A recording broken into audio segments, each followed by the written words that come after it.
Just the bed frame. We're putting it together. Got most of it cut. Short a few pieces. It actually, so we're using the Kreg Jig to do all the holes, and we'll do something later on that to show you how all these holes get put in, just like that. And then the screws run in at an angle, and then to line them up, what I'm doing is using the square here to make sure everything's square before I run them in. Try to keep it as square as possible. And these are special screws for this Kreg Jig. These are like the coarse thread, and then they've got a real fine thread. The coarser thread is for like softwood, pine, and stuff like that. The real fine one is made for hardwood like oak and stuff like that. So there is a difference when you're looking at the screws as far as which screw you're trying to get. You just gotta watch out for that, because they will strip out on you if you don't use the right one. To make a square cut with your skill saw, instead of bringing the chop saw in here, I have a big chop saw and all that, but you just put your line like this, and you can try to, hold it there and try to get as close as you can. But if you take your little speed square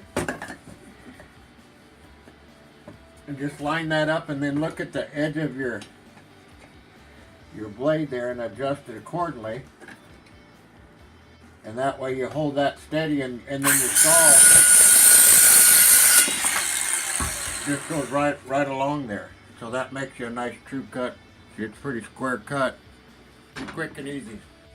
We got our bed framed up and got the one mattress on it, and it's just kind of a basic frame, and then or framed the front and the back, and then screwed on the runners across, and then I got support down the middle. This is a two-piece because it's 60 inches, plywood's 48. So there's a two pieces piano hinge will actually go on the back piece, and this will be lifted up with hydraulic shocks to hold it up and stuff, so we can get underneath it for access.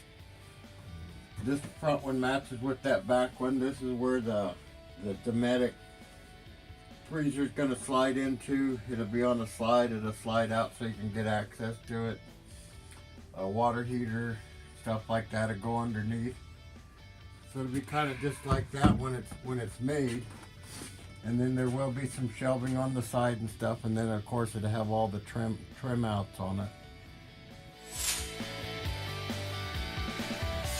Today on our bucket talk, we're going to talk about the Kreg Jig, because we use it putting all the bed frames together.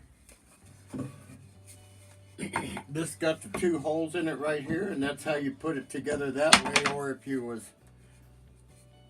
mounting it up on the side, and then you have these special screws that just run inside there, and then it's countersink, and this is all to the back side of this, so you don't really see it. And they're actually pretty easy to do. You just buy this special jig right here. It's a clamp, so you just set your block of wood in it, kind of where you want it to be. You close that down, and this is a special bit.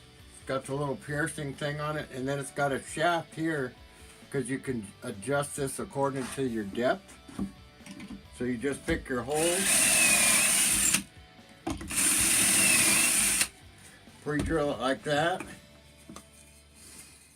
and that gives you your two little spots that your screws run into, just like that. So that's how those make the holes, and that way when these are in, they're all countersunk in. They do make little plugs that you can plug these with for a finished look too.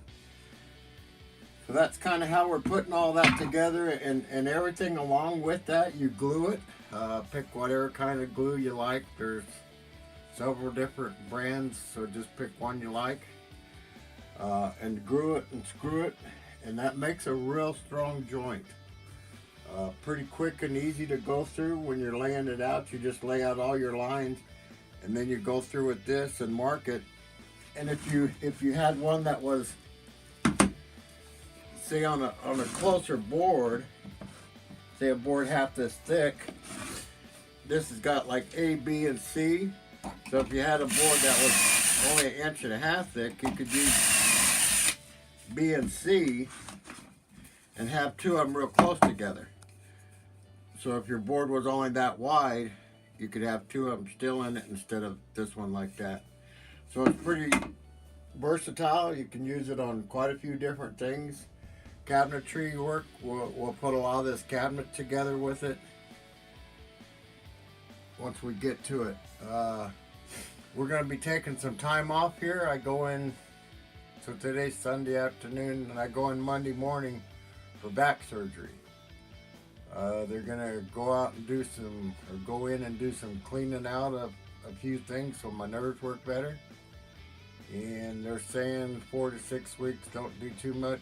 So we'll be doing little piddly things maybe after a few weeks, but any major stuff, I gotta take it easy because I don't want to push things. Because whenever your body gets a little work on it and they tell you 4 weeks, you should try for the 4 weeks. I used to figure I had a strong body and I could cut it in 2 weeks, and you suffer later on for it. So if you got the time, just take the 4 weeks off. Watch YouTube. See you on the next one. Gotta go. Bye.